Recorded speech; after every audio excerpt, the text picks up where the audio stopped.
하나님 말씀은 느헤미야서 12장 1절에서 47절까지 1절에서 47절까지 길지요. 제가 한 절 읽고 우리 성도님들 한 절 읽는 교독하는 형식으로 주의 말씀을 낭독하도록 하겠습니다. 우리 마이크 한 분만 잡으시고 제가 교독할 때 이제 교독해 주시면 되겠습니다. 자, 교독하겠습니다. 스알디엘의 아들 수룹바벨과 예수아와 함께 돌아온 제사장들과 레위 사람들은 이러하니라. 제사장들은 스리야와 예레미야와 에스라와 아마랴와 말룩과 핫두스와 스가냐와 루흠과 무레못과 이또와 긴느도이와 아비야와 마아민과 마야다와 빌가와 스마야와 요아랴과 여다야와 살루와 아목과 힐기야와 여디야니 이상은 예수와 때의 제사장들과 그들의 형제의 지도자들이었느니라. 레위 사람들은 예수아와 빈누이와 감미엘과 세레비아와 유다와 마따냐니 이 마따냐는 그의 형제와 함께 찬송하는 일을 맡았고 또 그들의 형제 박뷰가와 운노는 직무를 따라 그들의 맞은편에 있으며 예수아는 요야김을 낳고 요야김은 엘리야십을 낳고 엘리야십은 요야다를 낳고 요야다는 요나단을 낳고 요나단은 야뚜아를 낳았느니라. 요야김 때 제사장 족장된 자는 스라야 족속에는 무라야요 예레미야 족속에는 하나냐요 에스라 족속에는 무술람이요 아마랴 족속에는 여호하난이요 말루기 족속에는 요나단이요 스바냐 족속에는 요셉이요 하림 족속에는 아드나요 무라옅 족속에는 헬게요 이또 족속에는 스가랴요 긴느돈 족속에는 무슬람이요 아비야 족속에는 시그리요 미냐민 곧 모야다 족속에는 빌데요 빌가 족속에는 삼무아요 스마야 족속에는 여호나단이요 유아립 족속에는 마뜨네요 여다야 족속에는 우시요 살레 족속에는 갈레요 아목 족속에는 에벨이요 힐기야 족속에는 하샤바요 여다야 족속에는 느다넬이었느니라.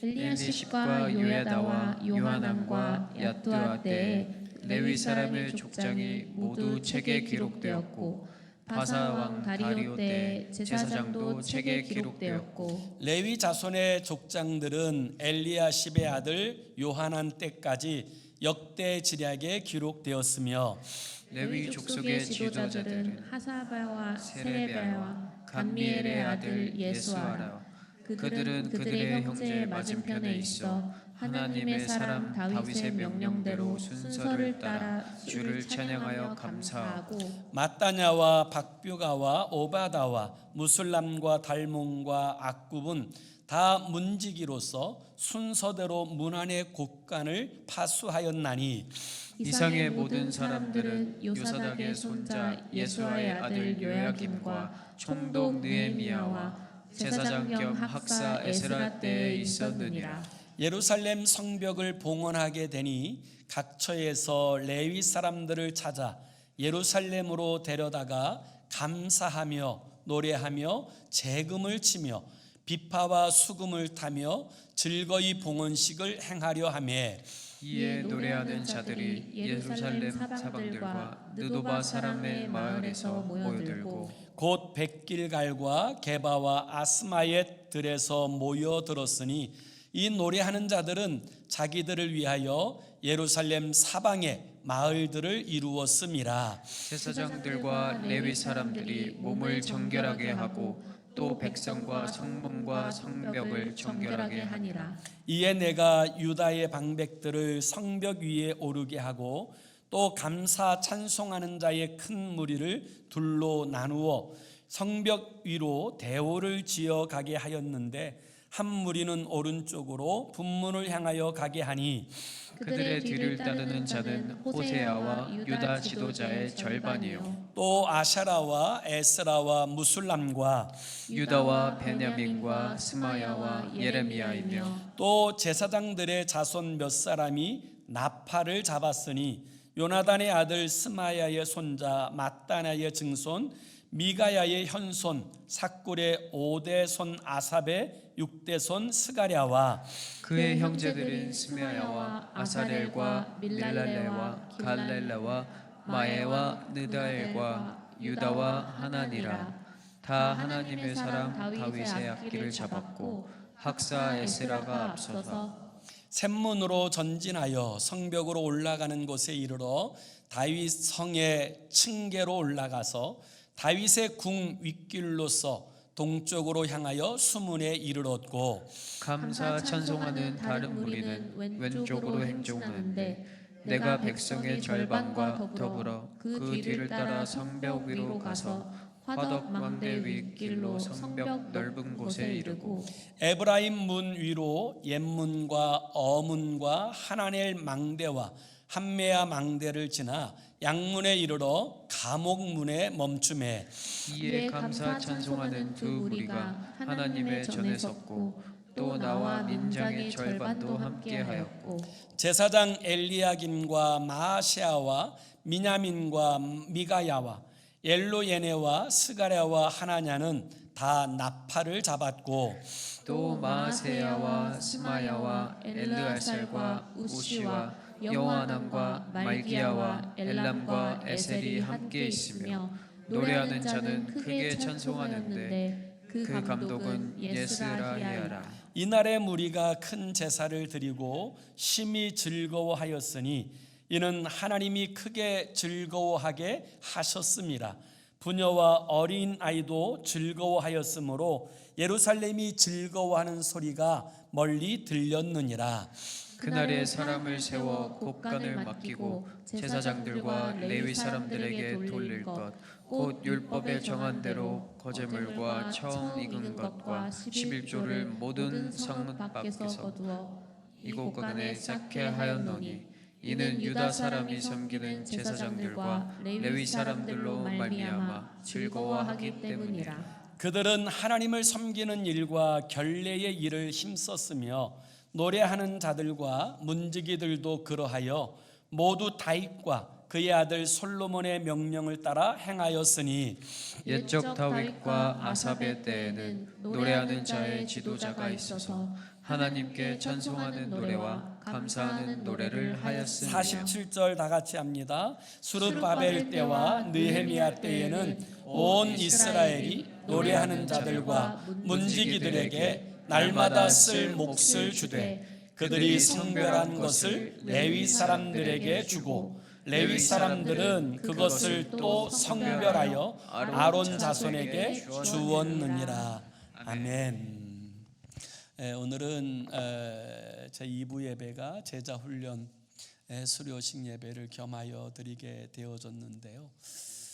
제가 제자훈련을 하면서 몇 가지 참 감동적이고 감사한 몇 가지 이야기를 먼저 하려고 합니다.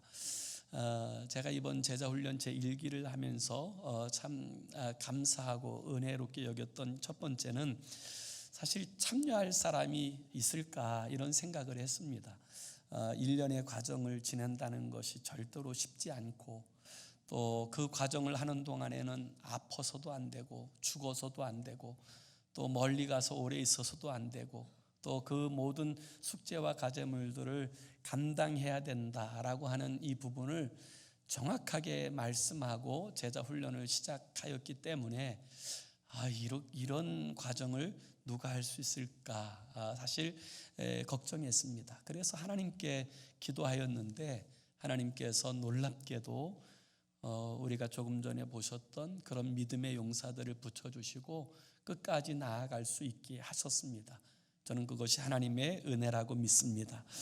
또 두 번째는 9개월간의 긴 시간을 끝낼 때까지 끝까지 순종하고 따라주었던 우리 제자훈련생 모든 분들 그렇게 따라올 수 있었던 것도 하나님의 은혜라고 믿습니다.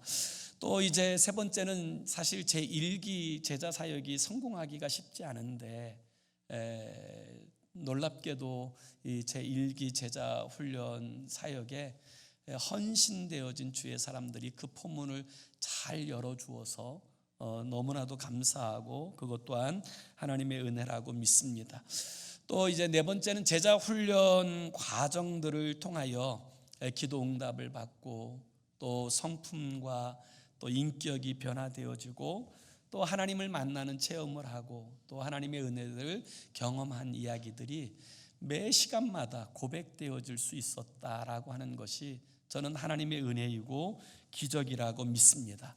다섯 번째는 사실 사람들이 모이면 사람이기 때문에 좀 비교할 수도 있고 판단할 수도 있고 정죄할 수도 있는데 놀랍게도 이 제1기 사역 가운데서는 그런 일이 한 번도 없고 오히려 서로들을 위해서 기도해주고 축복해주고 또 그들의 마음을 헤아려주고 이와 같은 이 과정들을 통하여서 우리의 심령도 치유되고 회복되어지는 일들을 경험하게 되어서 이것 또한 감사한 일이라고 생각합니다.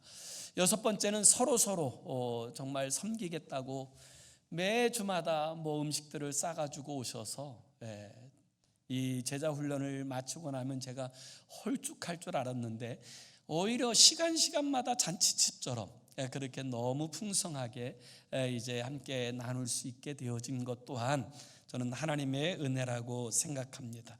일곱 번째는 제자 훈련한 사람들이 특권의식을 가지고 또 혹시 편가르는 그런 일이 있을까 우려가 한편에 있었는데 그렇지 않고 오히려 성도들의 모범이 되려고 섬기는 자리에 서려고 애쓰시는 그런 모습들을 보면서 이것이 또한 너무 감사한 일이라고 생각했습니다. 여덟 번째는 사실 로마서 8장 1절에서 39절 전장을 암송한다는 것은 거의 꿈과 같은 저는 그런 이야기라고 생각합니다. 저만 보더라도 이 단어 하나 외우고 뒤돌아서면 그 단어가 무엇인지 전혀 생각이 나지 않는 때가 너무 많은데 그 1절에서 39절까지 그것도 굉장히 길지만 단어도 굉장히 복잡하고 어려운데 그 모든 과정들을 다 따라오시고 다 암송하시고 그렇게 진행했다라고 하는 것이 저는 지금도 기적 같습니다. 사실은 이런 이야기를 하려면 20가지, 30가지도 넘은데 또 시간상 우리가 그만큼 하고요. 이렇게 귀한 분들과 함께 예배 드리는 것, 또 이것도 저는 감동이라고 생각합니다. 여러분, 하나님께서 우리를 예배자로 부르셨습니다. 그래서 여러분 하나님께 예배 드릴 때 감동이 있는 사람, 저는 그 사람이 바로 복 있는 사람이라고 믿습니다. 반면에 예배 드림이 고역이고 힘들고 이 예배 드리는 이 시간이 지루한 사람들은 지금 하나님과 뭔가 관계가 교제가 무너져 있거나 잘못되어져 있다라고 저는 생각합니다.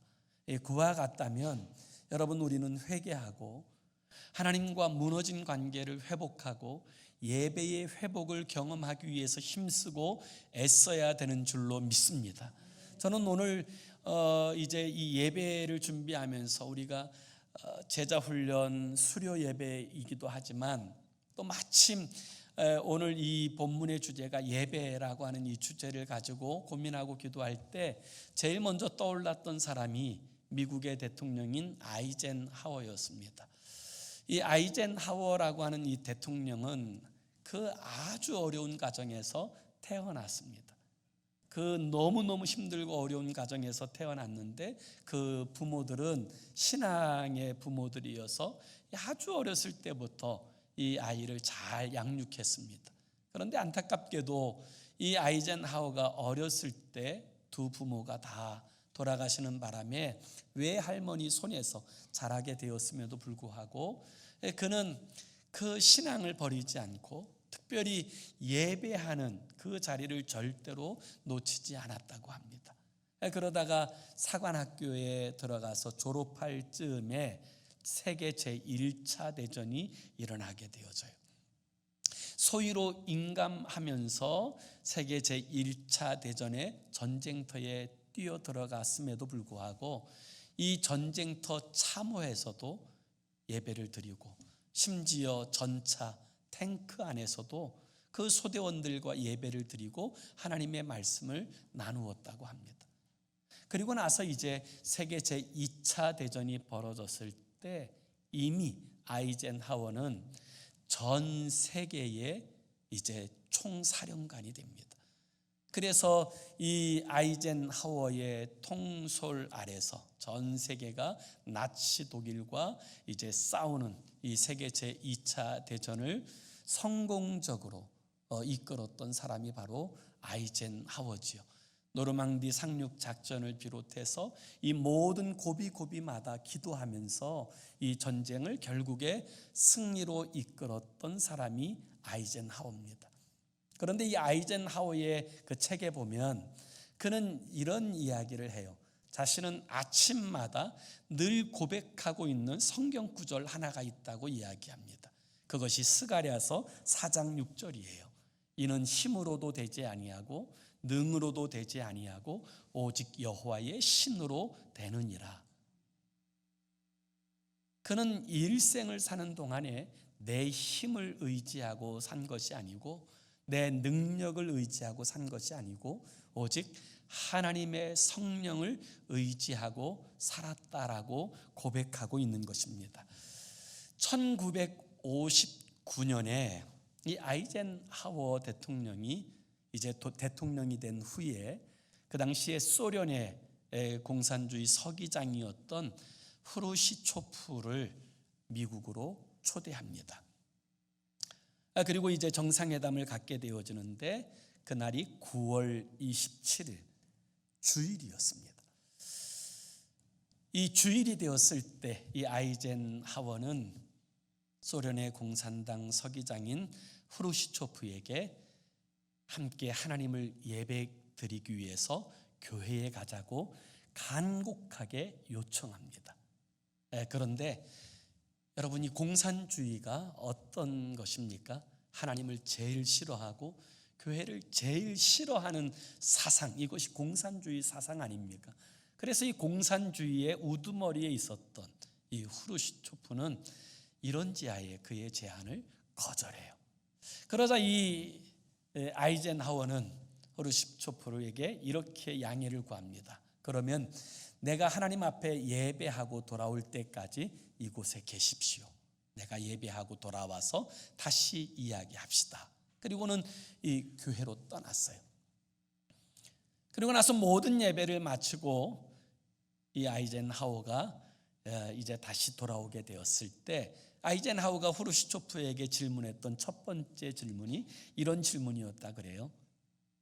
내가 하나님 앞에 예배하고 돌아오는 시간 동안 당신은 무슨 생각을 하고 있었습니까? 라고 물었습니다. 그러자 후르시초프가 이렇게 대답을 합니다. 나를 이렇게 멀리서 초대해 놓고 이 미국 대통령은 예배를 드린다고 떠났는데 다시 돌아와서는 내게 무슨 변명을 할까? 그것만 생각하고 있었다는 거예요. 그러면서 하는 이야기가 어떻게 멀리서 온 나를 이렇게 두고 예배를 드리러 갈 수 있습니까? 라고 질문합니다. 그때 아이젠하워가 놀라운 대답을 해요. 뭐라고 대답하냐면 이렇게 이야기합니다. 예배보다 더 중요한 것은 없습니다. 당신이 귀하니까 초청한 것은 사실이지만 당신보다 심지어 세계보다 예배가 귀하고 중요합니다. 라고 그는 대답하였습니다. 사랑하는 성도 여러분, 하나님을 믿는 사람에게 가장 중요한 것은 예배입니다. 하나님을 사랑하고 섬기는 자들에게 가장 복된 시간은 예배의 시간인 줄로 믿습니다. 오늘 우리가 읽은 이 본문의 말씀의 내용은 성벽 봉헌식 예배에 관한 이야기예요. 자, 그런데 성벽 재건은 느헤미야서 7장에서 끝났습니다. 그런데 왜 느헤미야서 7장에서 성벽 재건이 다 이루어졌는데 왜 이 성벽 재건에 관한 예배가 12장에서 진행되고 있는 것일까요? 그 이유는 성벽을 이루고 불탄 성문을 세운 하나님의 백성들이 하나님께 묻습니다. 기도합니다. 하나님, 어떻게 할까요? 라고 하였을 때 하나님께서 이스라엘 백성들에게 주신 말씀은 하나님의 말씀을 들으라는 것이었습니다. 그래서 이스라엘 백성들은 성벽 재건 봉헌식을 하기 전에 먼저 학사 에스라를 통하여서 하나님의 말씀책을 가져오게 하고 어린아이부터 노년까지 하나님의 말씀을 알아들을 만한 모든 사람들이 수문 앞 광장에 모여서 하나님의 말씀을 듣는데 새벽부터 늦은 오후까지 그 자리에 서서 하나님의 말씀을 듣습니다. 그리고 그 말씀, 자신에게 들려온 말씀이 무슨 뜻인지 알기 원하여 또 그들은 레위인과 제사장들에게 그 말씀의 뜻을 알게 해달라고 요청합니다. 그리고 그 하나님의 말씀의 뜻이 깨달아지자 그들은 자신들이 그동안 잘못 살아왔던 것에 대하여 회개하고 돌이키고 그리고 이제부터는 하나님의 말씀대로 살겠다라고 하는 이 언약을 세우고 그것에 서명을 합니다. 그런 다음에 이제 이 성벽은 세워졌고 성전은 세워졌지만 살 수 있는 공간이 아닌 이 예루살렘에 고생을 자원하면서 살겠다고 하는 사람들에 의해서 지도자들이 자원하고 또 이 예루살렘에 함께 살겠다고 자원한 사람들 그리고 하나님의 선택을 통하여 제비뽑기 되어서 그 성에 머물러 살게 되어진 11조 백성들이 이 예루살렘에 머물러 살게 되어서 이제 예루살렘이 하나님의 집이 있는 그 성이 사람들로 북적거리게 되어졌습니다. 그리고 나서 오늘 우리가 읽은 느헤미야서 12장 1절에서부터 26장 26절까지는 제사장들과 레위인에 관한 이야기가 기록되어져 있는데 이 이유는 이제 성전이 그 성전으로서의 기능을 회복하게 되었다라는 사실을 이야기하는 거예요. 성전에서 하나님을 예배할 수 있고 하나님을 찬양할 수 있고 제사할 수 있는 그 기능이 회복되어진 다음에 이제 오늘 우리가 읽은 이 본문의 성벽에 대한 봉헌 예배가 비로소 드려지게 되어진 것이지요. 여러분, 여기 봉헌이라고 하는 이 말은 온전히 하나님께 드렸다라는 의미를 가지고 있는 것입니다. 이 모든 것을 하나님이 하셨고 이 모든 것의 주인이 하나님이십니다라는 고백이에요. 그래서 이 봉헌이 영어로 dedication이라는 단어가 사용되고 있는데 그것의 완전한 주인이 하나님이시라고 하는 고백이에요. 헌신도 마찬가지예요. 우리가 하나님 앞에 헌신하게 되어질 때 그 고백은 내가 아니라 하나님께서 내 삶의 주인이시니 하나님의 뜻대로 나를 사용하여 주소서, 이게 헌신인 줄로 믿습니다. 자, 이렇게 헌신한 사람들, 이제 그들이 봉헌 예배를 드리게 되어지는데 느헤미야가 제일 먼저 한 일은 무엇이냐면 이 하나님의 예배를 섬긴 레위인들을 부르는 거예요. 그래서 그들로 하여금 예배를 준비하고 또 이제 그들로 하여금 이 예배에 앞장서서 찬양하도록 사역을 위임하는 것인데 감동적인 것은 무엇이냐면 이 레위인들, 이 하나님의 그 제사의 직무를 섬길 레위인들이 멀리 떠나 살지 않고 언제든지 부르면 달려올 수 있도록 예루살렘 바로 주변에 살고 있었다는 거예요. 그래서 29절에 보면 이런 표현이 등장하는 거예요. 또 백길갈과 게바와 아스마웻 들에서 모여들었으니 이 노래하는 자들은 자기들을 위하여 예루살렘 사방의 마을들을 이루었습니다. 하나님이 부르시기만 하면 언제든지 와서 예배 드릴 수 있는 가까운 곳에, 살기도 불편한 그곳에 자신의 삶의 거처를 정하였어요. 그리고 느헤미야가 부르자 그들이 당장에 달려와서 이 예배를 섬기게 됩니다. 자, 그리고 오늘 우리는 이 그들의 성벽 봉헌 예배를 통하여 예배의 본질을 볼 수가 있어요. 하나님이 기뻐하시는 예배는 어떤 모습이냐, 이 부분들을 살펴볼 수 있는데, 첫 번째는 정결입니다. 정결함, 이것이 예배의 모습이라는 거예요. 우리 한번 다 같이 30절에 있는 말씀을 우리 같이 한번 읽어보겠습니다. 30절 시작. 제사장들과 레위 사람들이 몸을 정결하게 하고 또 백성과 성문과 성벽을 정결하게 하니라. 예배의 목적, 이 여러분 제 자세가 정결해야 된다는 거예요. 그래서 제사장도 백성도 성문도 성벽도 다 정결하게 하고 예배하는 거예요. 이게 예배의 자세예요. 예배는 제사장, 백성, 성문, 성벽이 받는 것이 아니에요. 예배의 대상은 하나님이세요.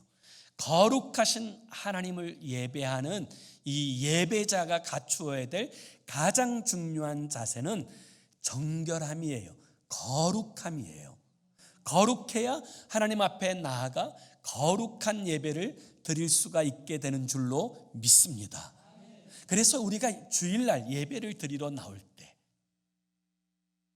예배에 다 돼서 나오는 것보다 예배 시간보다 조금 일찍 나와서 한 주간의 삶을 돌아보면서 우리의 삶의 자리에서 회개할 것을 회개하고 하나님의 사죄의 은혜를 힘입어 예배 가운데로 나아가는 것, 이것이 바로 예배자가 마땅히 가져야 될 예배의 자세인 줄로 믿습니다.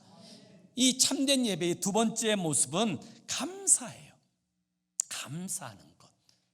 그래서 오늘 이 본문에서 예배 가운데 가장 많이 등장하는 단어가 감사라고 하는 단어예요. 27절에 보면 감사하며 노래하며, 31절에도 보면 감사하여 그 이제 큰 무리가 나아가고, 이제 38절에도 감사 찬송하는 다른 무리는 이렇게 이야기합니다. 40절에도 감사 찬송하는 두 무리가, 46절에는 감사하는 노래를 하였음이니, 여기서 감사가 계속 강조되고 있는 것을 보게 돼요. 예배는 뭐냐? 하나님께서 구원해 주신 구원의 감격과 기쁨으로 하는 것이 예배예요. 그래서 이 감사와 기쁨이 없는 것은 예배가 아니에요. 우리가 온전한 예배를 드리려면 먼저 우리에게 회복돼야 될 것이 무엇이냐면 구원의 감격이에요. 이 구원의 기쁨과 감격으로 하나님을 예배할 때 하나님이 이 예배를 받으시는 줄로 믿습니다. 그러기 위해서는 이 모든 것이 하나님의 은혜입니다. 이 모든 것이 하나님이 하셨습니다. 이 고백이 중요한 거예요. 이 고백이 중요한 거예요. 하나님이 하신 거예요. 오늘 우리가 이 말씀 가운데서 주의 깊게 살펴봐야 될 것 중에 하나가 뭐냐면 느헤미야의 태도예요. 오늘 우리가 읽은 38절을 한번 다시 보세요. 38절에 보면 감사 찬송하는 다른 무리는 왼쪽으로 행진하는데 내가 백성의 절반과 더불어 그 뒤를 따라 성벽 위로 가서 화덕 망대 윗길로 성벽 넓은 곳에 이르고, 이렇게 이야기해요. 36절에는 에스라를 중심으로 해서 제일 앞세우고 38절에서 이 느헤미야는 찬송하는 사람들을 앞세우고 백성들을 앞세운 다음에 제일 뒤에 쫓아갑니다. 자, 우리는 이 느헤미야서를 통해서 여러분, 이 성벽을 봉헌하는 일에 결정적인 역할을 했던 사람이 누구인지를 압니다. 누굽니까? 느헤미야예요. 그는 목숨을 걸고 이 성벽을 건축했어요. 자신의 모든 것을 포기하고 이 성벽을 건축하는 일에 모든 힘을 다 쏟았어요. 그렇기 때문에 가장 앞장서야 될 사람이 누굽니까? 느헤미야예요. 느헤미야가 제일 앞서서 나가서 행할 때 아무도 반대할 사람이 없어요. 그런데 놀랍게도 느헤미야는 앞장서는 것이 아니라 제일 뒤에 있습니다. 그 일을 통하여서 느헤미야가 보여주는 신앙적 모습은 무엇입니까? 이 모든 것을 하나님이 하셨습니다. 자신이 영광을 받는 것이 아니라 오직 하나님께만 영광을 올려드리길 원하였던 이 느헤미야의 모습을 보게 되는 것 아닙니까? 이것이 예배자의 모습이에요. 그래서 느헤미야서는 13장이라고 하는 비교적 짧은 성경이지만 놀랍게도 하나님이 하셨습니다, 하나님이라고 하는 이 단어가 60번이나 등장합니다. 그게 예배예요. 하나님이 하셨습니다. 그 하나님이 하신 것을 인정할 때 감사의 예배를 드릴 수 있어요. 그리고 예배의 세 번째 요소는 기쁨이에요. 감동과 기쁨이 있는 예배였다는 거예요. 그래서 오늘 본문이 봉헌 예배가 시작되는 27절에서 주목해야 될 것은 즐거이 봉헌식을 하는 거예요. 그리고 봉헌식이 마치는 43절에도 보면 심히 즐거워하였더라 이렇게 이야기하고 있어요. 봉헌 예배를 드리는 동안 내내 즐거워하였다라는 단어가 계속 등장하는 거예요. 사랑하는 여러분, 예배에는 기쁨이 있어야 되는 줄로 믿습니다. 예배가 지루하고 힘들고 따분하고 이건 예배가 아니에요. 우리가 하나님 앞에 하나님과 영적인 예배를 드릴 때 우리의 마음에는 하나님이 주시는 기쁨이 있어요. 하나님이 주시는 위로가 있어요. 이 예배에 감동이 있는 줄로 믿습니다. 그게 예배의 모습이에요. 그런데 종종 한국 그리스도인들 가운데서는 경건을 인상 쓰는 것이 경건인 줄 아시는 분들이 있어요. 그래서 아무 말도 안 하고 인상을 팍 쓰고 있으면 경건하다, 이렇게 경건을 오해하시는 분들이 있어요. 한국에 계신 어느 목사님이 미국에 있는 목사님을 초청해서 예배를 드렸는데 이 목사님이 예배 시간에 설교를 하고 내려오더니 그 한국 목사님에게 이렇게 질문하더래요. 왜 한국에 있는 성도들은 왜 이렇게 다 인상을 쓰고 있습니까? 이렇게 질문하더래요. 그래서 이 목사님이 당황해서 뭐라고 대답해야 되지? 고민하다가 이렇게 대답을 했대요. 우리 한국에 있는 성도들은 예수님의 십자가를 묵상하느라 그렇게 경건하게 있습니다. 이렇게 대답을 했다는 거예요. 그래서 이 미국 목사님이 이해가 안 된다는 듯이 고개를 갸우뚱하면서 이 목사님에게 다시 질문하더래요. 그러면 한국에 있는 성도님들은 예수님이 부활하신 것은 모른단 말입니까? 그렇게 질문하였다는 거예요. 여러분, 예배에는 기쁨이 있어야 돼요. 인상 쓰고 드리는 예배가 경건한 예배가 아니에요. 열린 마음으로 기쁜 마음으로 예배할 때 하나님의 영이 우리를 주장하시는 줄로 믿습니다. 마지막 네 번째는 헌신이에요. 헌신. 예배의 결과로서 나타나는 것이 헌신이에요. 그래서 44절에서 47절에 보면 지금까지는 이 성전의 곳간이 비었기 때문에 사역자들이 성전을 지킬 수가 없었어요. 그런데 이 봉헌 예배에 참여했던 그 하나님의 사람들이 이 너무나도 이 감사한 마음을 가지고 11조를 드리고 감사의 예물을 드려서 성전의 곳간을 채우게 되어지자 이 예배가 회복되어지고 살아나는 역사가 있게 되었다라고 하는 말씀을 전하는 거예요. 오늘 우리에게도 이 예배가 살아나는 역사가 있기를 원합니다. 예배의 감격과 기쁨이 회복되어지는 저와 여러분의 삶이 되기를 예수 이름으로 축원합니다. 기도합시다. 우리가 한 가지 기도 제목만 가지고 같이 기도했으면 좋겠어요. 주님, 우리로 하여금 참된 예배자가 되도록 성령으로 충만하여 주시고 하나님과 바른 관계 가운데 기쁨과 감동이 있는 예배를 드리는 예배자가 되게 해달라고 우리 함께 합심으로 기도하겠습니다. 좋으신 하나님 아버지, 우리로 하여금 참된 예배자가 되게 하여 주옵소서. 하나님을 기쁘시게 하고 또 우리 하나님의 마음을 감동시키는 그런 예배자로 우리 주님 앞에 서게 하시고 우리의 예배를 통하여서 하나님의 영광이 드러나게 하여 주시고 우리가 예배 드릴 때마다 주님 주시는 그 능력, 힘을 힘입어서 승리하여 살아가는 우리가 되게 하여 주시옵소서. 고맙습니다. 주님, 저희들을 사랑하셔서 택하시고 구원하셨사오니 구원의 감격으로 늘 기쁨과 감사와 영광을 올려드리는 예배드리는 예배자가 되게 하여 주옵소서. 예수 그리스도의 이름으로 기도 올리옵나이다. 아멘.